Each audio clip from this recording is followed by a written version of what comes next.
Aside from being an avid traveler, I am a professional eater. There is no meal too big, no appetizer too small, and no cuisine too exotic for me not to give it a try. My eating career has brought me to one of America's most diverse cities, Houston, Texas. Join me as I explore H-Town bite by bite.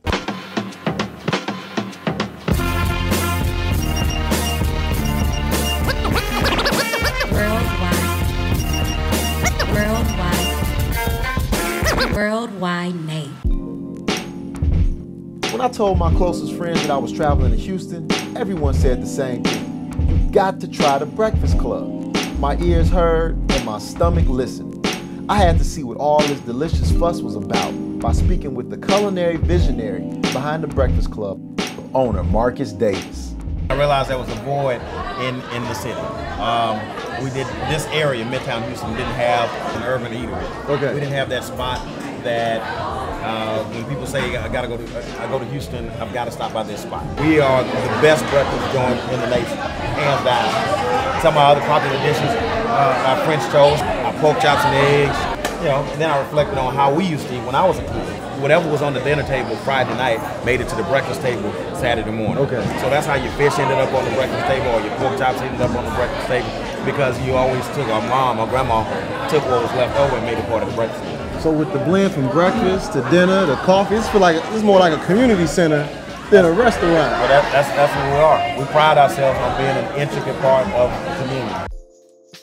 Eating my way through Houston is off to a great start. And you know how the saying goes, everything is bigger in Texas. So I made sure I brought my big appetite to Killens BBQ. Hungry customers line up hours before they open to experience their world-class barbecue. So I sat down with the owner and pitmaster, Ronnie Killen, to see what sets his barbecue apart from the rest. You know, we buy the best woods, we buy the best, meats, we buy the best product we can buy. I tell my guys, barbecue is going to be good as long as we don't screw it up. How much meat do you cook per day? It varies. Tuesday through Friday, we'll cook anywhere from 2,500 pounds to 3,500 pounds. Saturday and Sunday, we'll do at least a minimum of 3,000, could be to 4,000. I mean, it's just the amounts and everything that we go through here is just crazy. I mean, I never dreamed we would be this busy. And I never dreamed that this much food would keep on coming. And I kept on eating. I'm talking brisket, ribs, sausage, turkey.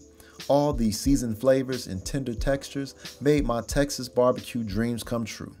But there was still one more Texas dream that I wanted to make happen. Cowboy dreams.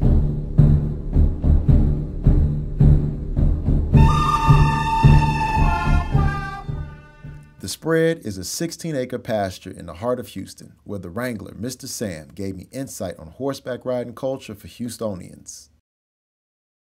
So my cousin told me a while ago that people in Houston learn how to ride horses before they learn how to walk. Yes, we've been on the trail ride for a few years, maybe 25.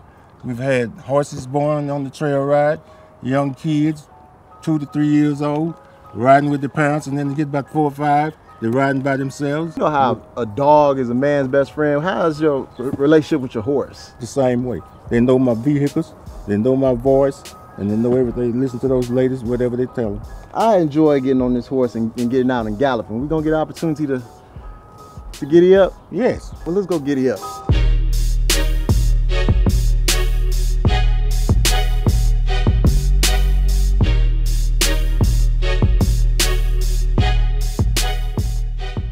Now that I got my Texan horseback ride out the way, it's time to continue my Houston Eat-a-thon. This time, it's award-winning Blue Nile serving authentic Ethiopian cuisine. I have never eaten Ethiopian food before, so I was really interested in engulfing myself in this new experience. So has any of the local Houston flavor influenced your food, or is it strictly Ethiopian recipes? Ethiopian recipe, most. Okay. Yeah. So you come here and get the authentic flavor. Yes. So on the menu, what are some dishes that you would like people to try, but they may not gravitate towards? It's called Doro What. Yeah. Doro What, that's what it's called. It's chicken stew, very popular Ethiopian dish. Okay. That we usually is popular back home. So if they try that, it has a lot of taste to it. Okay. So whenever, you try it, you'll not go wrong with it. But first when they see it, they might not like it, but it's pretty nice. At the end, they end up liking it. So they may be hesitant, but once they try it, they love it. Yeah, it. they Yes. love it. Yeah. They come back again and again. I guess that's why you keep on winning these awards. 'Cause They Right. love the food. No eating utensils are needed in order to enjoy Ethiopian entrees. It is a custom to wash your hands with warm water before every meal. I was given a flavorful medley of East African eats, which contain chicken stew, beef, lamb, and a variety of vegetables made with an array of Ethiopian spices and cheeses. This smorgasbord is to be eaten with injera, which is large, spongy, sourdough bread.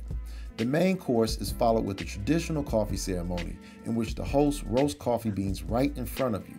The alluring aroma fills the room. The beans are ground, boiled, and served in small cups. The coffee is extremely strong, so if you're feeling a little sluggish or jet lagged, Ethiopian coffee will be the perfect pick-me-up.